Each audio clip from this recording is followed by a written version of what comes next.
हालानी मां ख़बर ॾींदा हलो त मेरापुर खां नौशरो फिरोज़ डीसी ऑफिस ताईं अटे जे बोरान ऐं आम वाइपे जी शयुनि जी खोट ऐं महांगाई खिलाफ़ निकितल पैदल लॉन्ग मार्च रैली प्रेस क्लब हालानी पहुती, जिते हालानी प्रेस क्लब सिंधी अदबी संगत शाख हालानी जिस्कम पारां पहुचण ते साफ़िन शेरन क़ौम परस्तन शायरन रैली मथा गुलन जी वर्का करे शानदार इस्तक़बाल कयो। उन मौके ते पैदल लॉन्ग मार्च रैली जे समाजी अगवान आबिद बगा चांडियो, फैसल खरल, एहसान चांडियो, शाहनवाज सोलंकी ऐं ॿियनि अवामी न्यूज़ सां ॻाल्हाईंदे चयो त सिंध हुकूमत में जेकी महांगाई आहे उनजे ख़िलाफ़ कढी आहे। असांजी जेकी लॉन्ग मार्च आहे उहो मेरापुर खां निकितो ऐं हली DC ऑफिस ॾाढो एहतजाज कंदो जेको डिस्ट्रिक्ट नौशरो फिरोज़ आहे। ऐं असां आर्मी इदारनि खां घुर कयूं था त जेकी सिंध में हथ ठोकी महांगाई आहे उन ते कंट्रोल कयो वञे।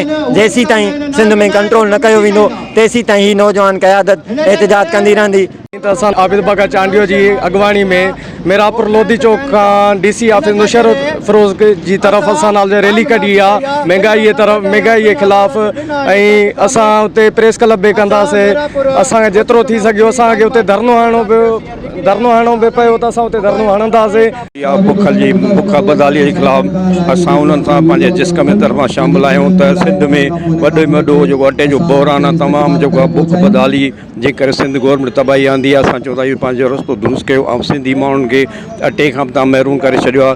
असां चाहियूं था असांखे मजबूर न कयो, हर शयूं जेके महांगियूं थी थियूं आहिनि तव्हां चयो सिंधी असांजा सभु जेके आहिनि ख़ुशहाल आहिनि, को बि सिंधी ख़ुशहाल न आहे। जे जो ऐलान करे अवाम खां जीअण जो हक़ खसे छॾियो आहे हू जेको आहे सो हिन महिल रोडनि ते त उहो ई वेठा आहिनि। बरसाति खां पोइ जेको सिंध जो नुक़सानु थियो आहे, सिंधी माण्हू जो नुक़सानु थियो आहे, उहो तारीख़ रक़म करे रही आहे उन शइ खे।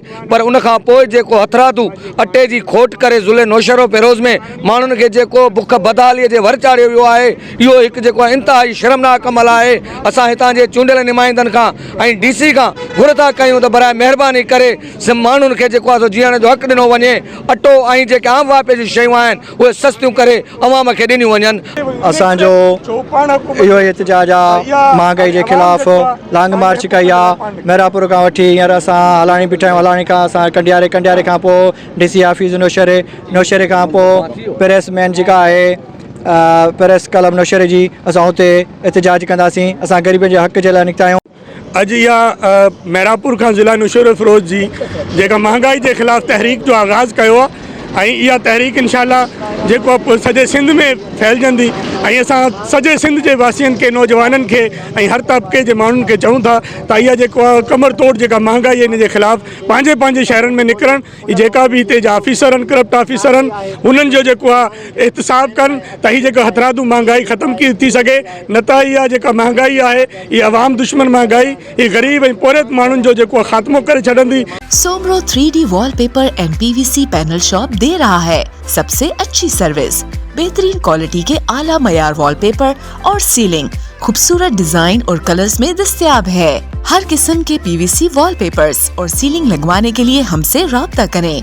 हैदराबाद, कासिमाबाद, लतीफाबाद, जामशोरो, मीरपुर खास और सिंध के मुख्तलिफ शहरों में सर्विस मौजूद है। Soomro 3D wallpaper and PVC panel. राब्ता नंबर रंजन अली सोमरो 0333 370 2516। व्हाट्सएप 0333 370 7886। मज़ीद ख़बरनि ऐं तफ़सीलात लाइ विज़िट कयो असांजी वेबसाइट www.awamiNewsHD.com ऐं ॾिसंदा रहो अवामी न्यूज़ HD।